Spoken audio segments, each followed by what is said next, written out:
felicidade sempre estarmos na casa de Deus para adorarmos nosso Deus. Mas nada como estarmos com Deus, falando com Deus. Por isso convido a igreja, se você puder, vamos nos ajoelhar e falarmos com Ele em oração.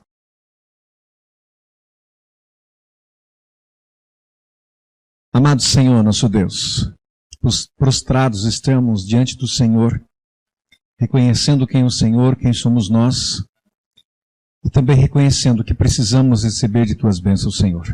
Por isso eu lhe peço, derrama sobre todos nós aquilo que o Senhor preparou para esta noite, nesse culto especial a Ti, Senhor. Quero lhe pedir que o Senhor nos ajude a estarmos a nossa mente focada nas Tuas palavras, nos Seus ensinamentos, e que nosso coração possa estar aberto para receber da mensagem.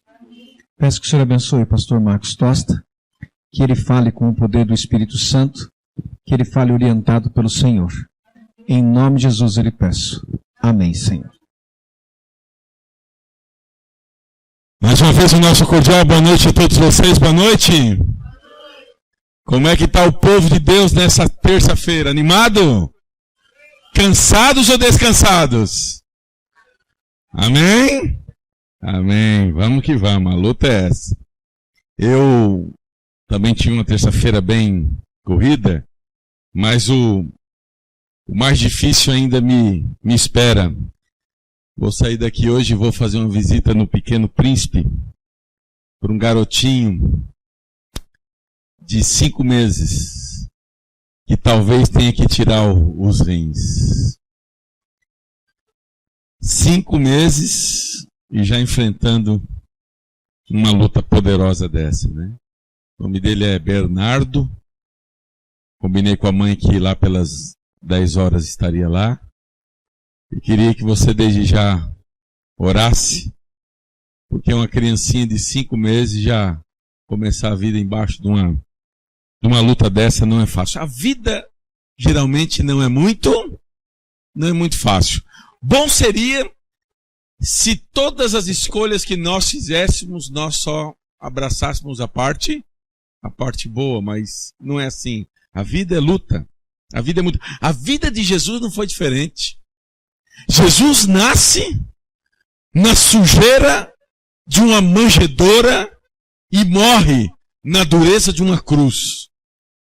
Mas nunca foi uma pessoa para baixo e desanimada. Desde pequeno, você sabe que Jesus teve uma vida pesada. Primeiro pela situação ali de Maria, engravidada do Espírito Santo. José é um homem bem mais velho que Maria. E para os maldosos, Jesus era de origem duvidosa. Ali em sua cidade. A vida de Jesus não foi fácil. Não foi fácil. Da manjedoura à cruz, a vida de Jesus nunca foi fácil. Mas o que mais me chama a atenção é que mesmo não sendo fácil, ele nunca desanimou e nunca perdeu a esperança. Ele nunca deixou de sorrir e nunca deixou de acreditar. Daqui a pouco você sai daqui, eu saio daqui e nós vamos para a nossa casa. A palavra de Deus diz que Jesus não tinha onde reclinar a sua cabeça. Até a palavra diz, os pássaros têm os seus ninhos, né? As raposas têm os seus covis, mas o Filho do Homem não tem onde reclinar a cabeça. A vida de Jesus não foi muito fácil.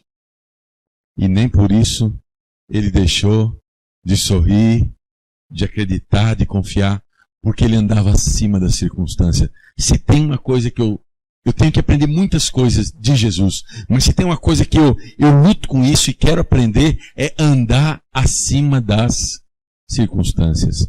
Jesus, ele nunca se sentia humilhado pelas vaias e nunca se sentia exaltado pelos aplausos. Sabe por quê? Porque quando você sabe quem você é e para onde você vai, essas coisas não te abalam. Eu não sei quando você era pequeno, mas quando eu era pequeno, e um dia eu já fui pequeno, viu gente? Saiba disso. Quando minha esposa casou comigo, eu tinha 60 quilos. Hoje ela tem um homem de 120, ou seja, ela casou com um e está com outro, né? Podia até dizer que ela casou com um e está com 2, né? Mas quando eu era pequeno, se teve uma coisa que a minha mãe me ensinou, algumas coisas que a minha mãe priorizou no meu ensino, era que eu soubesse o meu nome, que não é muito pequeno, né? Marcos Henrique Rocha Chagas Tosta, né? Fui aprender a escrever meu nome só na 5ª série, o nome completo, né? Mas se tem algumas coisas que minha mãe me ensinou, era eu falar o meu nome e o endereço onde eu morava. Por que ela sempre colocou isso na minha cabeça? Para que se um dia eu me perdesse, eu saberia voltar para casa. Você sabe o seu nome? E você sabe o seu endereço? Então, se você sabe o seu nome e o seu endereço, você está apto para voltar? Para voltar para casa. Para voltar para casa. Eu quero, nessa noite de maneira especial, analisar um pouquinho com você o pós-cruz. Você sabe que a morte de Jesus foi um engodo, foi um engano, foi um momento de... Estava profetizado, mas Deus usou homens perversos para fazerem aquilo. E o que mais me chama a atenção é que não foram os romanos que crucificaram a Cristo. Os romanos, eles apenas executaram aquilo que os judeus, né, já tinham feito no coração. E a palavra de Deus diz que por inveja, você sabe que a inveja é o pai de muitos pecados, muitas tragédias, muitas cobiças, né? É roubo, traições, injustiça, nascem no campo da inveja. Se um dia a inveja levantar no teu e no meu coração, meu irmão, caiamos de joelho diante do Senhor e falar, sai de reto. Porque esse é um sentimento, foi o primeiro sentimento ruim no céu. Quando a Trindade se juntou para criar a humanidade, Deus Pai, Deus Filho e Deus Espírito Santo, tinha um quarto ser que olhou para aquilo e sentiu o quê? Inveja. Inveja é o pai de todos os outros pecados. A vida de Jesus não foi fácil. Foi crucificado injustamente, foi traído pelos seus. Você sabe que tem algumas dores humanas que maculam muito a alma. São, segundo os psiquiatras e os psicólogos, são as piores dores que tem. É a dor da perda. E quem perdeu alguém sabe o que é perder alguém que ama. Como eu escutei uma vez de uma menina falando para um médico, uma menina no hospital do câncer. Sabia que ia morrer uma meninazinha muito consciente. E o médico, querendo entender um pouquinho da mente dela, né? Perguntou para ela o que era saudade, que ela dizia que estava com saudade, que ia ficar com saudade do pai e da mãe. E aí o médico perguntou o que é saudade, e ela diz assim, saudade é o amor que fica. Eu nunca mais me esqueci dessa definição de saudade. Uma menina, criancinha, sabendo que ia morrer, o que é saudade? Saudade é o amor que fica. Perda é algo tremendo. Segunda dor humana que machuca a alma é a dor da injustiça. A injustiça é algo que dói dentro. Quem já foi injustiçado sabe aqui o que eu estou falando. Justiça é um negócio que dói dentro da alma. E a terceira dor, segundo eles, que mais dói na alma humana é a dor da traição. Por que da traição? Porque traição não é a arma do amigo. Traição não é a arma do inimigo, melhor dizendo. Traição é a arma do amigo. É por isso que traição dói tanto. Não é o inimigo que te trai. Quem te trai é teu amigo. É por isso que dói. É por isso que dói tanto. E aí ele vem falando outras dores, a dor da humilhação. E quem já foi aqui humilhado sabe o que é ser humilhado, né? Coisa dura. Eu sofri uma humilhação quando eu tinha mais ou menos uns 10 anos, 12 anos, que até hoje eu não me esqueço. Eu era apaixonado por uma menina. E eu, na minha mente de menino, achava que ela também era apaixonada por mim, né? E um dia, me enchi de coragem e falei assim, vou pedi-la em namoro.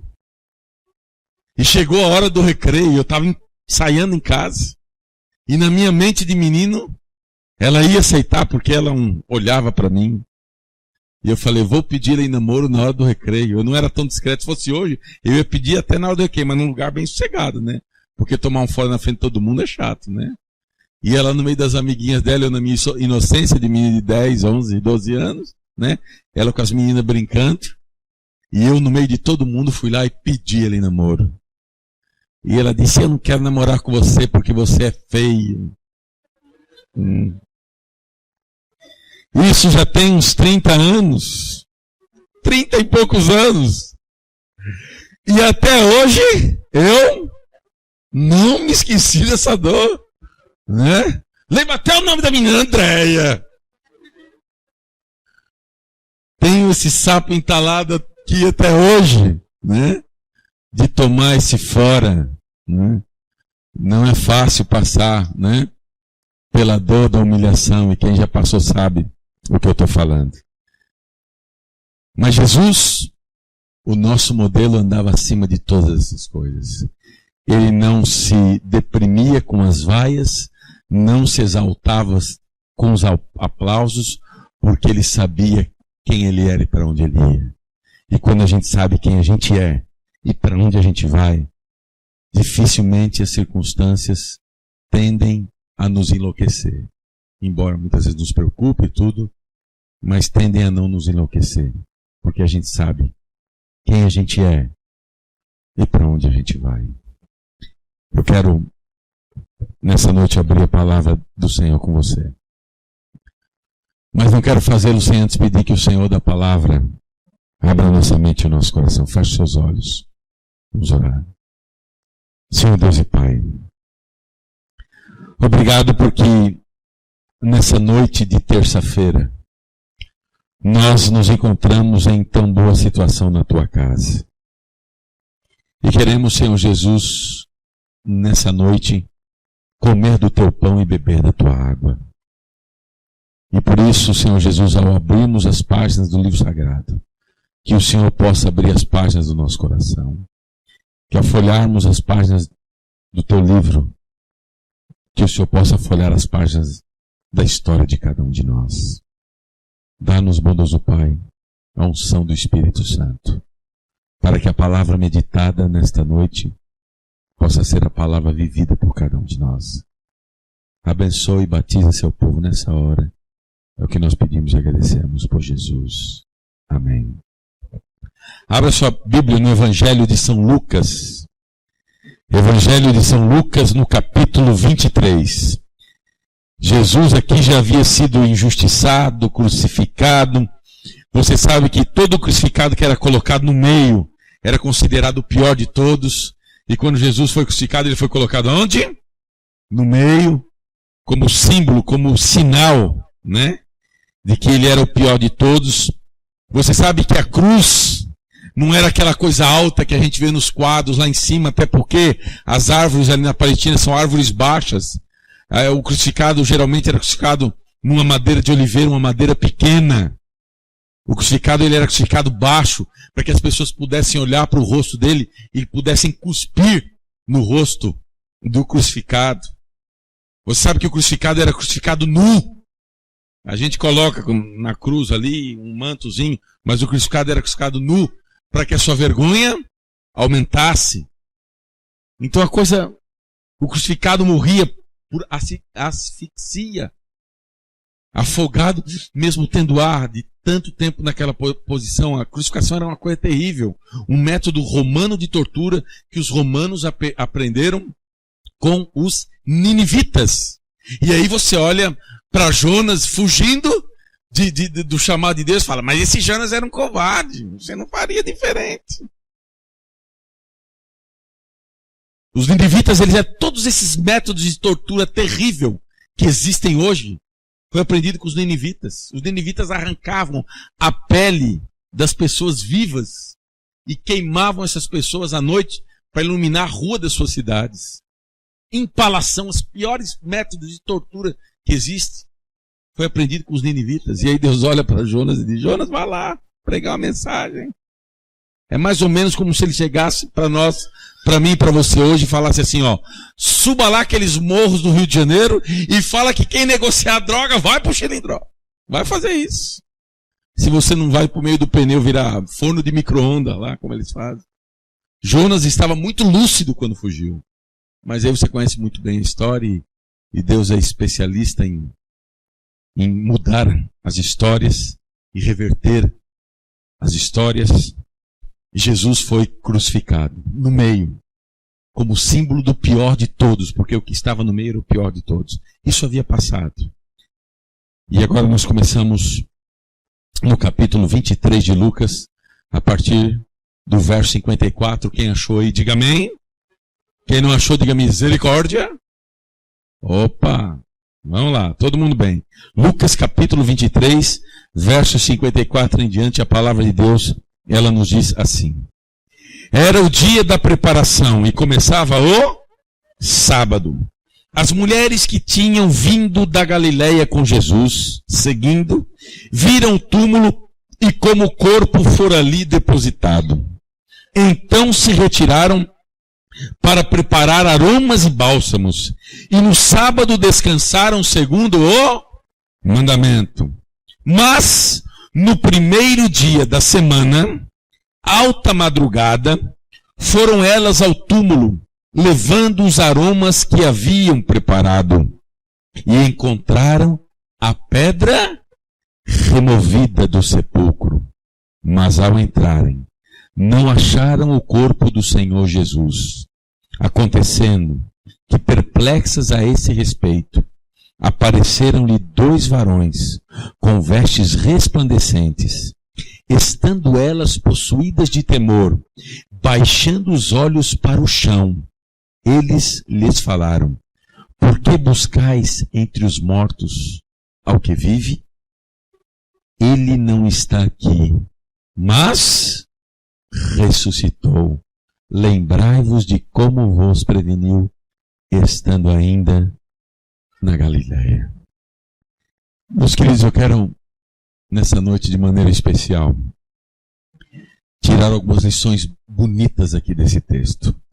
Como nós já vimos, Jesus havia sido morto injustamente, foi sepultado, e aí, como diz o verso 54, as mulheres, era o dia da preparação e começava o sábado. Primeiro ponto que eu queria destacar aqui é que no Novo Testamento, o povo de Deus guardava o sábado. Sábado não é algo do Velho Testamento, embora o sábado seja algo do Velho Testamento. Mas o sábado é do Velho Testamento e também é do Novo Testamento. O livro de Ezequiel diz, é um sinal, é um símbolo entre Deus e o seu povo. Lá diz que é uma aliança. O que é uma aliança? Uma aliança é algo que diz assim, a aliança tem um recado. A aliança diz o seguinte, eu sou de alguém e alguém é meu. A aliança geralmente diz, eu não estou disponível porque eu sou porque eu sou de alguém. Então Deus tem uma aliança com o seu povo. E que aliança é essa? É o sábado. O sábado que foi guardado no passado, no presente, e lá no novo céu e na nova terra será guardado no futuro. Então era o dia da preparação e começava o sábado. As mulheres que tinham vindo da Galileia com Jesus, seguindo, viram o túmulo e como o corpo for ali depositado. Então se retiraram para preparar os aromas e bálsamos e no sábado descansaram segundo o mandamento. Que mulheres eram essas? Maria, mãe de Jesus, Maria Madalena, eram essas as mulheres que seguiam a Jesus. E por falar em mulheres, olha que coisa. Nós homens temos a tendência de falar que mulher é o sexo frágil, né? Mas da crucificação de Jesus a gente vê que mulheres não eram o sexo frágil eram os homens.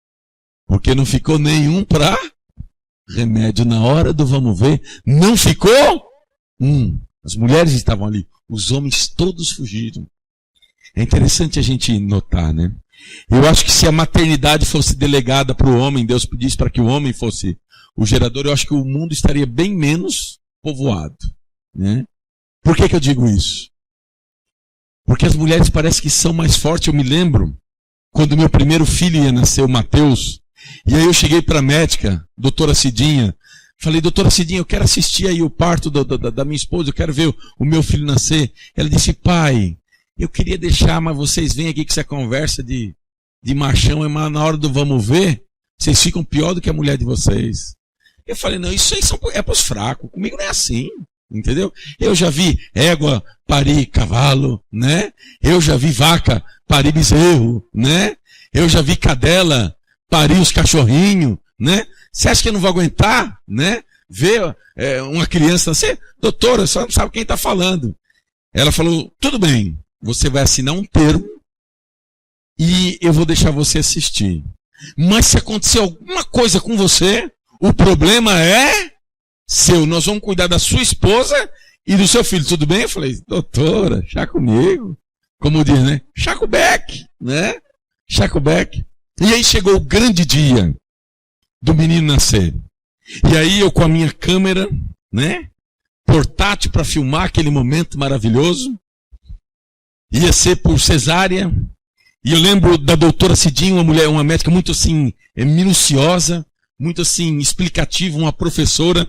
Ela fez todo o procedimento ali, e aí ela me chamou para filmar, e ela pegou um bisturi elétrico, e aí ela passou e fez o primeiro corte, assim, e quando ela fez aquele primeiro corte, subiu uma fumacinha, um churrasquinho humano mesmo, um cheiro de churrasco humano, né? E como são 3 peles ali, 3 tecidos, ela cortou a primeira, e aí ela começou a me explicar, essa é a primeira pele, a derme, depois a epiderme. Ela foi dando uma aula, e eu ali olhando e tal, e ela pega de novo aquele bisturi elétrico, e ela fala, agora vamos cortar a segunda. E ela vem e aquele cheirinho de churrasco humano, aquela fumacinha sobe, e começa a me deixar meio tonto, mas eu firme ali, né? Afinal de contas, eu sou filho de uma lagoana e eu não posso aqui mostrar que sou fraco, né? E aí, a doutora Cidinha continua falando e falando e falando. E ela, agora nós vamos cortar a última pele e você vai ver o seu filho. E aí ela pega aquele bisturi e ela dá aquele último corte. E quando ela dá aquele último corte, ela enfia os dedos ali, abre o buraco e manda eu olhar para filmar. Quando eu vejo aquele menino todo gosmento, enrolado, eu só lembro que a filmadora filmou o teto do hospital, né? E depois eu me lembro sentado ali e uma enfermeira brava me abandonando e olhando para mim assim, me encarando, né? E aí eu entendi que realmente o sexo frágil não são as mulheres, mas são os homens. E aí quando meu segundo filho foi nascer, a doutora Cidinha olhou para mim e falou, você quer ver, Marcos? Eu falei, doutora Cidinha, eu estou com compromisso, hoje não vai dar, né? Eu deixo para a senhora essa parte aí, né? Na hora que Jesus estava sofrendo, os homens foram todos embora, mas ficaram ali as mulheres. Maria Madalena, Maria, a mãe de Jesus, e a palavra de Deus diz algo interessante. Olha que coisa boa. Mas no primeiro dia da semana, alta madrugada, foram elas ao túmulo, levando aromas que haviam preparado. Olha que coisa interessante. Olha que recado maravilhoso que Deus nos dá. Jesus morre na sexta. O que ele faz no sábado? Ele descansa no sábado, na sepultura, porque ele é o nosso exemplo. Ele morre na sexta, ele descansa no sábado, no 7º dia. E o que ele faz no primeiro dia da semana? Ele ressuscita. No primeiro dia da semana, alta madrugada, foram elas ao túmulo levando aromas que haviam preparado e encontraram a pedra removida do sepulcro. Quando elas foram, Maria Madalena, quando as mulheres foram, Jesus já não estava lá. Bem cedinho no domingo, Jesus havia ressuscitado.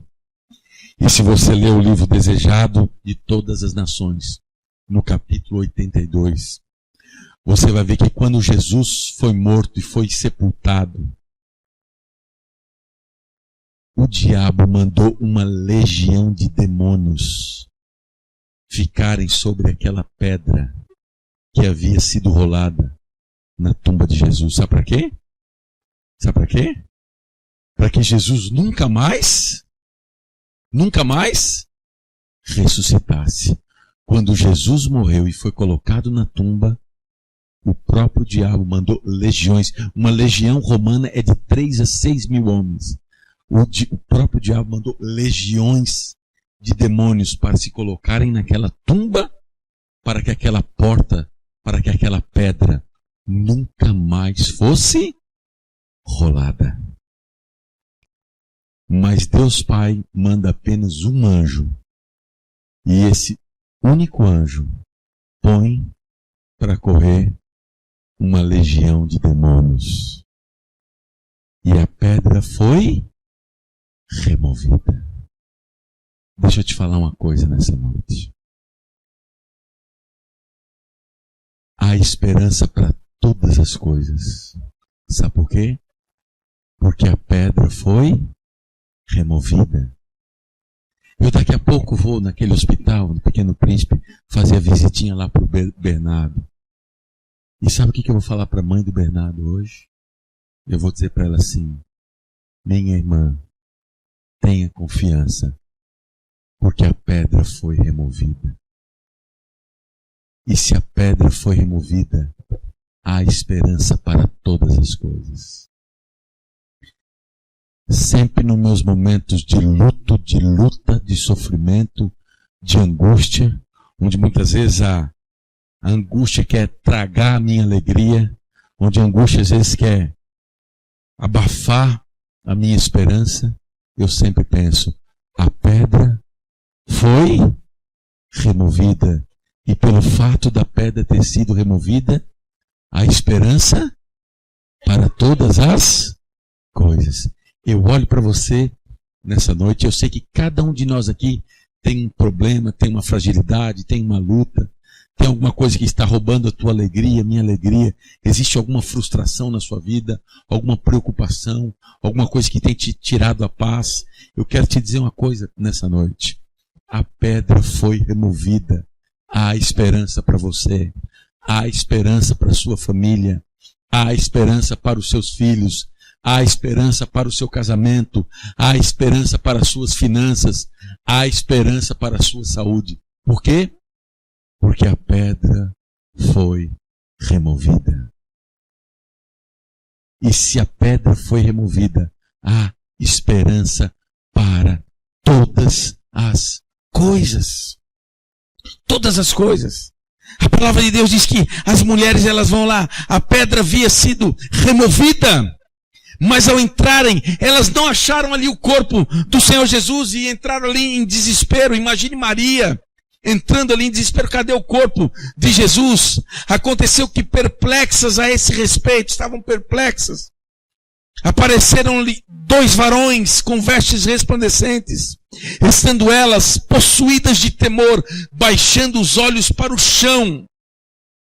Eles lhe falaram: por que buscais entre os mortos a um que vive? Ele está vivo. Ele ressuscitou. Ele desceu da cruz. O meu Deus, o teu Deus, desceu da cruz.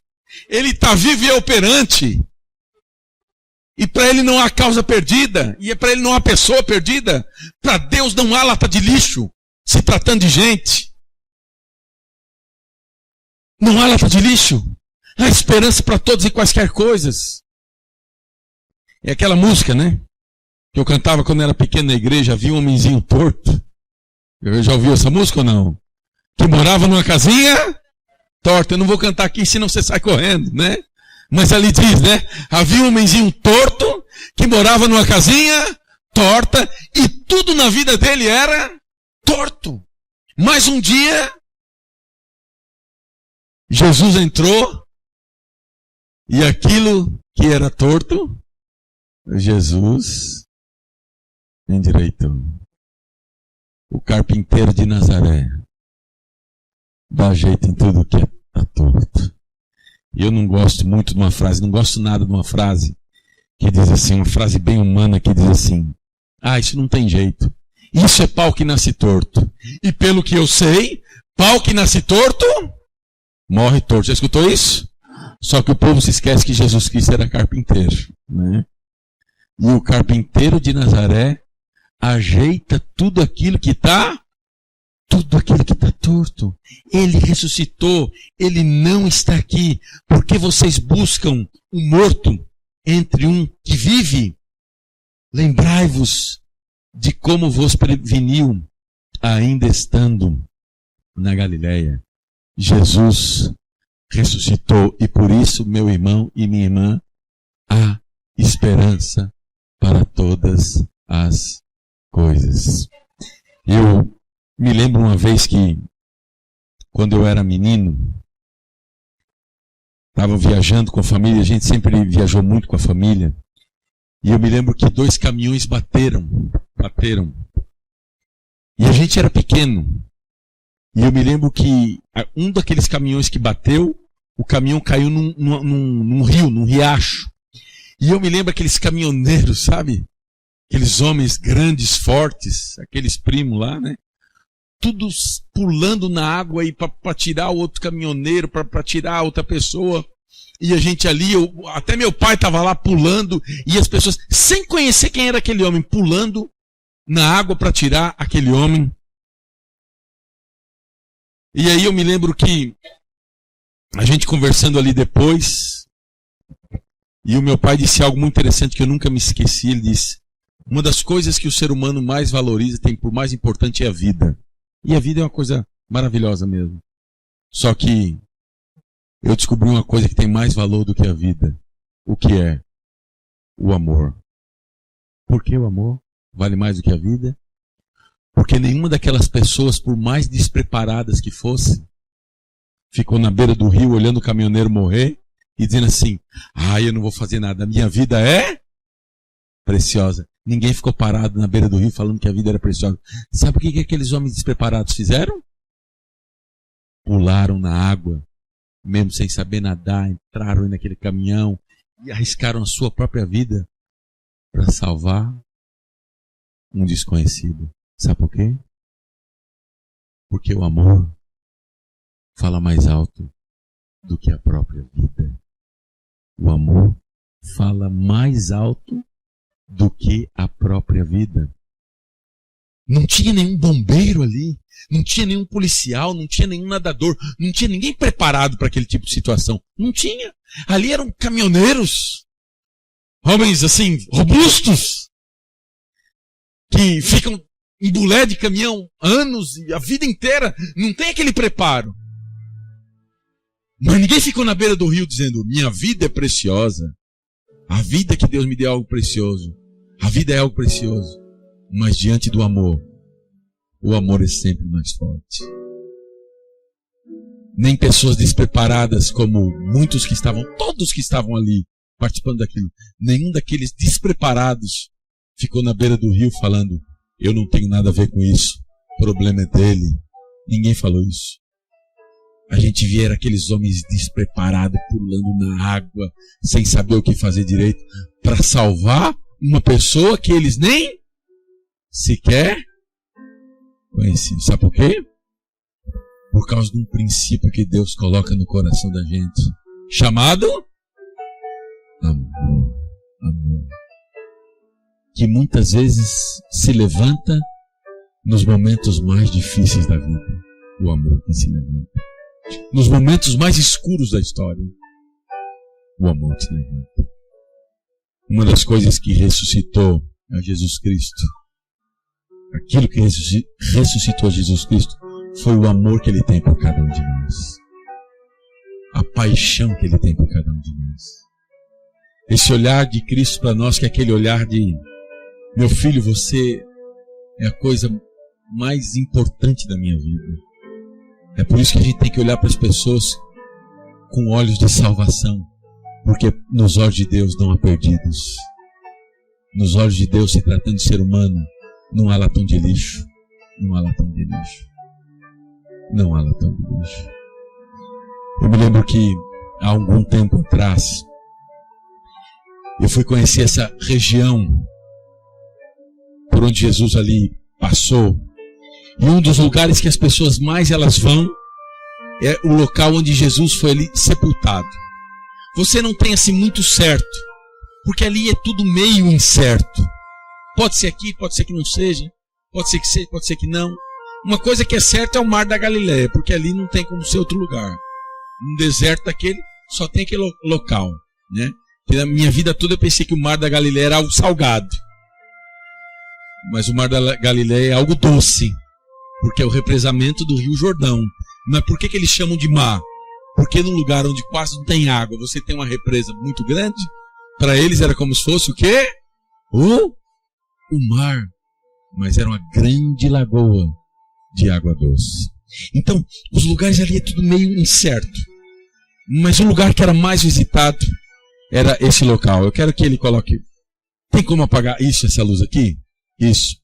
Esse local, dizem que é o local onde Jesus foi sepultado.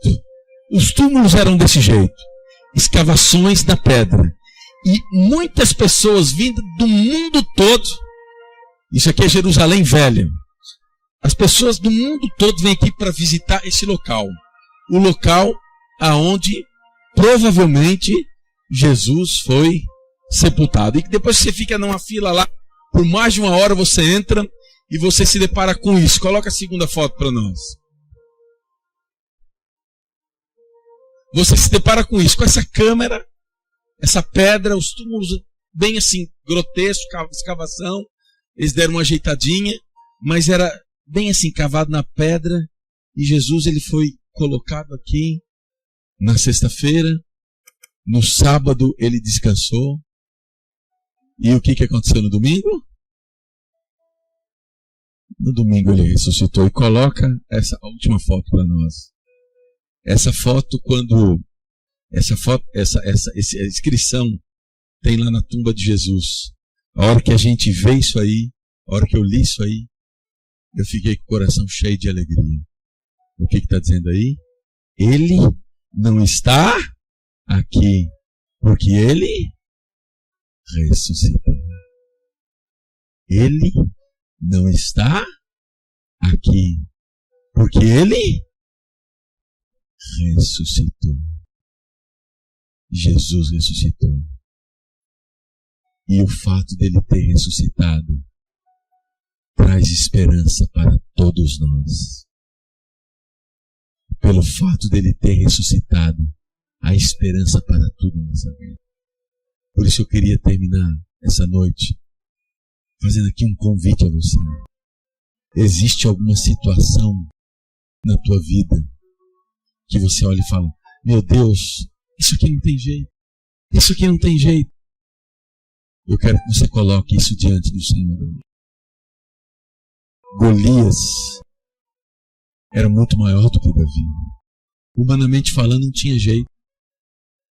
Mas Davi enfrentou o gigante. E o gigante veio. Daniel, jogado na cova dos leões, pagando por aquilo que não fez. Desgraça total. Mas ele não estava na cova sozinho. O Senhor estava com ele. Nada lhe aconteceu. De manhã o rei Dário foi lá. Servo de Deus, servo de Deus. E ele falou: fica tranquilo, rei amigo. Eu estou aqui. Aos olhos humanos, impossível. Aos olhos divinos, possível. Porque em Deus a desgraça se torna graça. José tinha tudo para ser um dos indivíduos mais azedos e magoados da Bíblia. Traído pelos seus, injustiçado pelos seus irmãos de sangue. Preso por aquilo que não cometeu. Podia ser um dos homens mais magoados da Bíblia. Um dos homens mais azedos. Mas no momento crucial, quando ele se encontra com os irmãos, ele diz assim: vocês tentaram o mal contra mim, mas Deus transformou o mal em bem, para que muita gente se salve. Sabe o que é isso? É alguém que sabe quem é e para onde vai. Quem é e para onde vai. Você sabe quem você é e para onde você vai. Eu quero nessa noite orar com você. Existe alguém aqui que tem alguma situação, uma situação impossível, que você quer colocar diante do Senhor nessa noite? Uma situação que tem te trazido uma certa preocupação e você olha e não vê jeito. Existe alguém aqui que tem uma situação assim que gostaria de colocar diante do Senhor? Eu quero orar com você. Existe alguém? Porque se existe, vem aqui na frente, eu quero orar com você. Eu quero orar com você que tem essa situação. Se você não tem, fica onde você está. Esse é um chamado só para quem tem uma situação desse jeito. Eu quero que você venha aqui na frente. Eu quero orar com você. Eu quero pedir a bênção de Deus na sua vida. Se está tudo tranquilo, está tudo tranquilo. Se está tudo tranquilo, está tudo tranquilo. Eu quero chamar aqui o nosso cantor, Wellington, né? Ele vai louvar o Senhor. E enquanto o Wellington, o Tom, ele canta, ele louva o Senhor, eu queria que você pensasse nessa situação. E eu queria que você pedisse para Deus hoje em oração: Senhor, me ajuda. Eu preciso do teu toque na minha vida. Eu preciso que o Senhor derrube o meu gigante. Eu preciso que o Senhor cure a minha lepra. Eu preciso que o Senhor construa uma ponte sobre o abismo. Eu preciso que o Senhor ajeite aquilo que não tem jeito. Eu preciso que o Senhor conserte aquilo que é inconsertável. Eu preciso que o Senhor ajeite aquilo que ninguém consegue ajeitar. Eu preciso que o Senhor mova o coração de uma pessoa, uma situação. Eu quero orar com você hoje.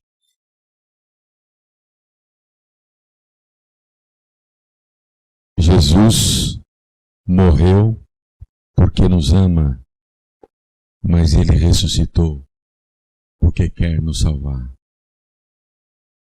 E isso é com você. Você que já entregou a sua vida a Jesus, continue fazendo a cada dia. Mas se eu estou falando para alguém aqui que ainda não entregou a vida a Jesus, Ele espera isso de você. Ele espera. Dê o presente que Ele mais quer receber, que não é o seu dinheiro, não é a sua casa, não é o seu talão de cheque, não é nada disso. Sabe qual é o presente que Deus mais quer receber? O presente que Ele quer mais receber é o teu coração, é a tua vida, é a tua entrega. Entrega teus caminhos ao Senhor, confia nele e o mais Ele fará. Senhor, nosso Deus e nosso Pai, obrigado, Senhor Jesus, porque nós cremos, como acabamos de cantar, de escutar, nós cremos no nosso Deus, o nosso Senhor. E nós queremos, Senhor Jesus, que a nossa fé aumente no Senhor, a nossa crença aumente cada vez mais. Não queremos ser regidos pelas circunstâncias da vida, porque as circunstâncias são traiçoeiras. As circunstâncias, ora, nos levantam, mas ao mesmo tempo já nos derrubam. As circunstâncias muitas vezes nos fazem feliz no momento, infeliz no outro. Nós não queremos ser regidos pelas circunstâncias, ó Pai. Nós queremos ser regidos, sim, pelo Teu Espírito e pelo Teu amor. Cuida de nós, ó Pai. Abençoa Teus filhos que aqui se encontram. Aqueles que se levantam, porque colocam a vida diante do Senhor. Aqueles que vêm aqui à frente, porque tem um milagre para acontecer em suas vidas. Uma situação de impossível, de impossibilidade. A caminhada, Senhor Jesus, ela é sempre nossa, mas o milagre ele é sempre do Senhor. Por favor, Pai, abençoe seus filhos e que o pedido de hoje possa ser o milagre de amanhã. E que o pedido de hoje possa ser a gratidão do amanhã. E que muitas pessoas hoje tomem a decisão de entregar a vida ao Senhor Jesus. Porque a pedra foi removida. Por isso a esperança para todos nós. Leva-nos para a nossa casa embaixo do Teu carinho e da Tua proteção. E nos abrace com o Seu manto sagrado de amor e abençoe a cada um de Seus filhos aqui presente. É o que pedimos e agradecemos por Jesus. Amém. E antes de a gente ir embora, Dê um abraço nas pessoas que estão ao seu lado e diga a ela assim, ó, a pedra foi removida, há esperança para todos nós. Que Deus abençoe a todos e até amanhã, se Deus quiser. Viu? A pedra foi removida.